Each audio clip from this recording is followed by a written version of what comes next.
నమస్కారం. రావణాసురుడి చరిత్ర విశ్లేషణకు స్వాగతం. ఈరోజు మనం పార్ట్ 3 అంటే అహంకారం పతనం అనే ఘట్టాన్ని చూడబోతున్నాం. రావణుడు అనగానే ఒక మహావీరుడు, తిరుగులేని శక్తి అని మనందరికీ తెలుసు కదా. కాని అసలు కథ వేరే ఉంది.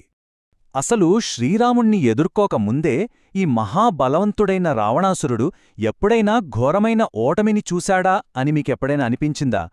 మనం సాధారణంగా వినే కథల్లో ఈ విషయాలు అంతగా బయటకురావు. కాని మూల గ్రంథాలు పరిశీలిస్తే అవును, ఘోరమైన పరాభవం ఎదుర్కొన్నాడు. అదెలా జరిగింది అనేది ఇప్పుడు మనం వివరంగా అర్థం చేసుకుందాం. ఓకే, ముందుగా రావణుడి అహంకారం గురించి, వాలితో జరిగిన పోయాటం గురించి చూద్దాం. కథ ఎలా మొదలవుతుందంటే, తనను ఎవరూ ఓడించలేరు అనే ఒక రేంజ్ గర్వంతో రావణుడు కిష్కిందకు వెళ్తాడు. తీరా చూస్తే అక్కడ వాలి ఉండడు. ఏంటిక్కడ లేడు అని ఆరా తీస్తే వాలి దక్షిణ సముద్రం దగ్గర స్నానార్థం వెళ్లాడని తెలుస్తుంది. సరే అని అక్కడికి వెతుక్కుంటూ వెళ్తాడు. తీరా అక్కడికి వెళ్ళాక చూస్తే వాలి సముద్ర తీరంలో ప్రశాంతంగా సంధ్యావందనం చేసుకుంటుంటాడు. ఇది చూసిన మన రావణుడేం చేశాడంటే, నేరుగా వెళ్లి సవాల్ చేయకుండా నెమ్మదిగా అడుగులో అడుగు వేసుకుంటూ వాలి వెనకవైపు నుండి వెళ్లి ఒక దొంగ దెబ్బ తీయడానికి ప్లాన్ చేస్తాడు. ఇక్కడే అసలు ట్విస్ట్. రావణుడి ఉద్దేశం వెనక నుండి దొంగ దెబ్బ తీయాలని. కాని వాలి రియాక్షన్ మీరస్సలు ఊహించరు. వాలీకి వెనక ఏం జరుగుతోందో, రావణుడు తన మీదకు వస్తున్నాడన్న విషయం ముందే తెలుసు. అయినా సరే ఏమీ ఎరగనివాడిలా కదలకుండా ఉండిపోయాడు. రావణుడు అలా దగ్గరకొచ్చి తన చేతులతో పట్టుకోబోయే కరెక్ట్ టైంకి వాలి ఒక్కసారిగా రావణుడి చేతులను పట్టుకుని తన సందిట అంటే చంకల కింద గట్టిగా అదిమి పట్టుకున్నాడు. అంతే, రావణుడి ప్లాన్ మొత్తం ఒక్క క్షణంలో తలకిందులైంది. మరి నిస్సహాయ రాక్షసరాజుకి ఆ 4 సముద్రాల్లో పడిన శిక్ష ఎలా ఉందో చూద్దాం.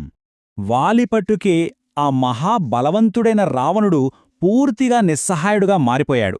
వాలి ఏమాత్రం గ్యాప్ ఇవ్వకుండా రావణుడిని తన చంకలోనే బంధించి నేరుగా ఆకాశంలోకి ఎగిరాడు. అలా ఎగురుతూ 4 సముద్రాలలోనూ వరుసగా అతన్ని ముంచుతూ పైకి తీస్తూ రావణుడు పూర్తిగా అలసిపోయేలా చేశాడు. ఆ తర్వాత బాగా నీరసించిపోయిన ఆ రావణుణ్ణి నేలమీద విడిచిపెట్టి ఏమీ తెలియనట్టుగా, ఏంటి దశగ్రీవా, ఎక్కడ్నుండొచ్చావు అని చాలా వ్యంగ్యంగా నవ్వుతూ అడిగాడు. ఈ దెబ్బతో రావణుడి గర్వం మొత్తం పూర్తిగా అణిగిపోయింది. తీవ్రంగా సిగ్గుపడిన రావణుడు తన తప్పు తెలుసుకుని ఓటమిని అంగీకరించాడు. ఆ వెంటనే వాలితో స్నేహం చేసుకుని ఎవ్వరికీ తెలియకుండా అక్కడి నుండి నిశ్శబ్దంగా వెళ్ళిపోయాడు. చూశారా, ఎంతటి బలవంతుడైనా సరే అహంకారం హద్దులు దాటితే ఎప్పటికైనా ఇలాంటి పరిస్థితే ఎదురవుతుందనడానికి ఈ ఘట్టం ఒక చక్కటి ఉదాహరణ.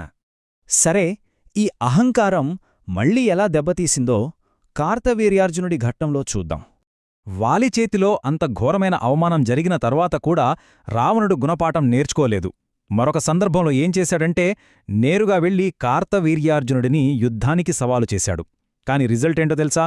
చాలా తక్కువ సమయంలోనే రావణుడు చిత్తుగా ఓడిపోయాడు. ఓడిపోవటమే కాదు, కార్తవీర్యార్జునుడు రావణుడిని బంధించి నేరుగా తీసుకెళ్లి ఒక చెరసాలలో పడేశాడు. అదుపులేని అహంకారం ఒక చక్రవర్తిని నేరుగా జైలుపాలు ఎలా చేస్తుందో అనడానికి ఈ సంఘటన అద్దం పడుతుంది. మరి చివరగా ఒక చిన్న ప్రశ్నతో ఈ విశ్లేషణను ముగిద్దాం. మహాబలుడైన రావణుడు తన జీవితంలో ఎదుర్కొన్న ఇలాంటి చెప్పబడని ఓటములు ఇంకా ఏమైనా ఉన్నాయా? మూల గ్రంథాలలో ఇంకా చాలా ఆసక్తికరమైన విషయాలు దాగి ఉన్నాయి. ఆ వివరాలతో పార్ట్ 4 కావాలి అంటే తప్పకుండా లైక్ చేసి సబ్స్క్రైబ్ చేసుకోండి. అహంకారం ఇంకెన్ని మలుపులు తిరిగిందో వచ్చే భాగంలో మరింత వివరంగా విశ్లేషిద్దాం.